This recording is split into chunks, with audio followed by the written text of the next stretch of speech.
Like کریں، subscribe کریں، bell icon کو دبائیں تاکہ ہماری ویڈیو سب سے پہلے آپ کے پاس پہنچ سکے۔ اسی طریقے سے لاشعوری طور پر بہت ساری مسٹیکس ہوتی ہیں ٹائم سے متعلق۔ ان میں ایک سب سے بڑی مسٹیک یہ ہوتی ہے کہ اہم کام جو ہوتے ہیں ان کو وقت پر نہیں نپٹنا۔ یہ بھی ہوتا ہے، جو بہت اہم کام ہوتے ہیں ان کو وقت پر نہیں نپٹنا۔ اس کی وجہ کیا ہوتی ہے کہ ہمیں ترجیحات کا علم نہیں ہوتا، پرائیورٹی کس چیز کو دینا، اس کے بارے میں ہم شعوری طور پر تیار نہیں ہوتے، اس لیے کہ مائنڈ ہمارا کہیں ہوتا ہے، حاضر نہیں ہوتا۔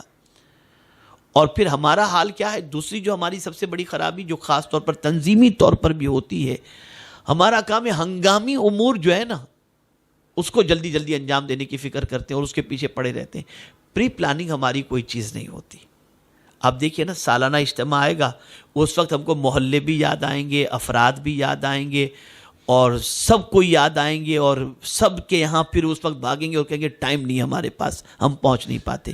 تو یہ بھی وقت کی ناقدری اور ضائع کرنے کا ایک طریقہ ہے۔ ہمیں چاہیے کہ ہم ہنگامی طور پر کام کو نپٹنے کے انداز کو اختیار کرنے کی بجائے پری پلاننگ سارے کام کو کرنے کی کوشش کریں، تو وقت پر ہم دیکھیں گے کہ اس کا نتیجہ بہت اچھا ہمارے سامنے انشاءاللہ ہوگا۔ اسے ذہن میں رکھیں۔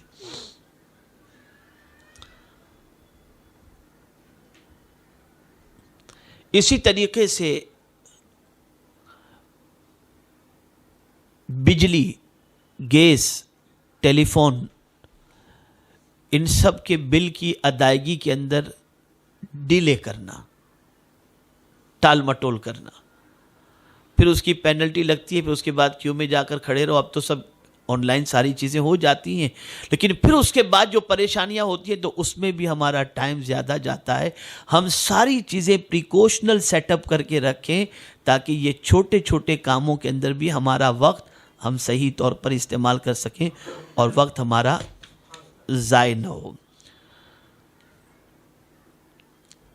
آپ چونکہ بحیثیت داعی، مبلغ اور متعلم زندگی گزار رہے ہیں اس وقت، تو یہ میرا جملہ ہمیشہ یاد رکھیں، یہ جملہ ہمیشہ یاد رکھیں۔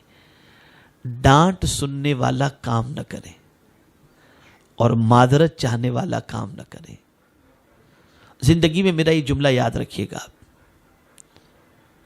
جو ذمہ داری آپ کے سپرد کی جائے نا، اس کے لیے آپ کو ڈانٹ نہ سننی پڑے، بلکہ آپ اس کام کو اتنی اچھی طریقے سے انجام دیں کہ اس کام کے لیے آپ کے لیے دل سے دعا نکلے۔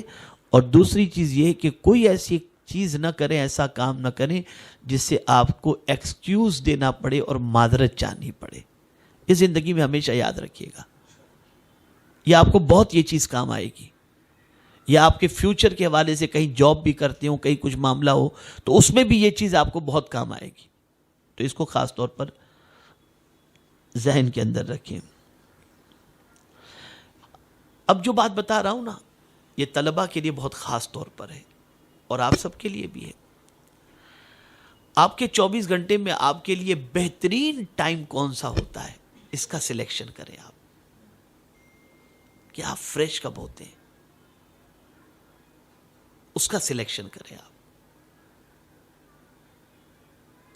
اور اس وقت اہم کام کو انجام دینے کا پلان بنائیں، تو وہ کام انشاءاللہ العظیم تھکے ہوئے ذہن کے ساتھ کرنے کے مقابلے میں فریش ٹائم اور فریش مائنڈ وہ کام آپ کریں گے تو وہ بہت بہتر کام ہوگا انشاءاللہ العظیم۔ اس کو ذہن میں رکھیں۔ اسی طرح سے ہر کام کو پائے تکمیل تک پہنچانے کی عادت بنائے رکھیں اور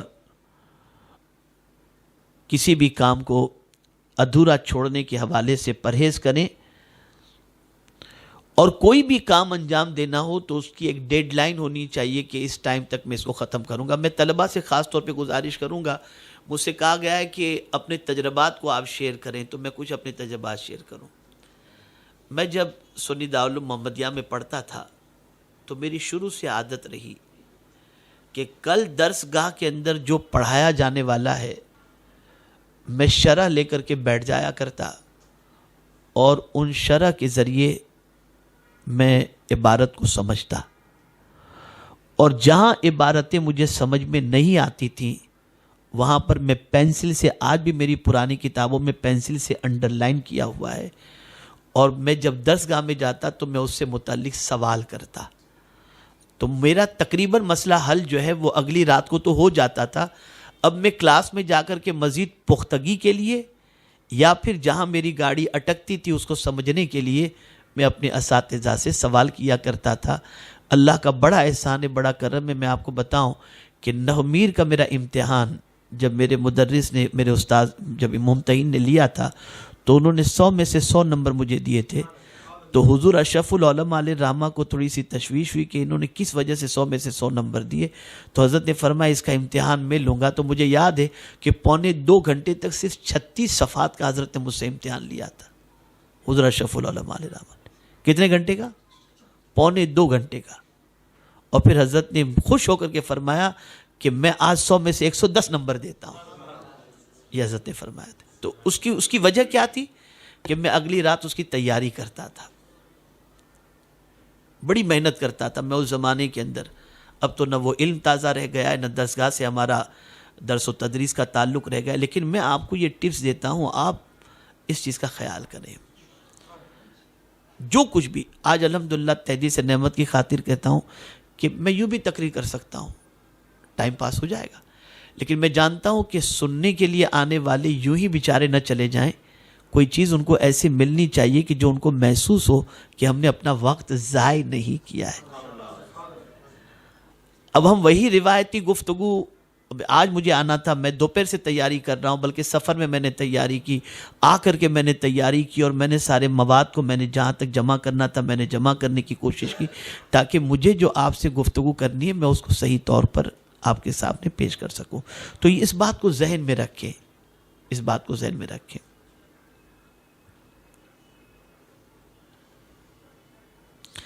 ایک اور چیز کہ ہمارے یہاں تھوڑا سا ایک مزاج یہ ہوتا ہے کہ آسان کام کرنے کی عادت ہے، محنت والے کام سے آدمی جی چراتا ہے کہ نہیں یار، تو محنت والے کام کو چیلنج سمجھ کر کے قبول کرو،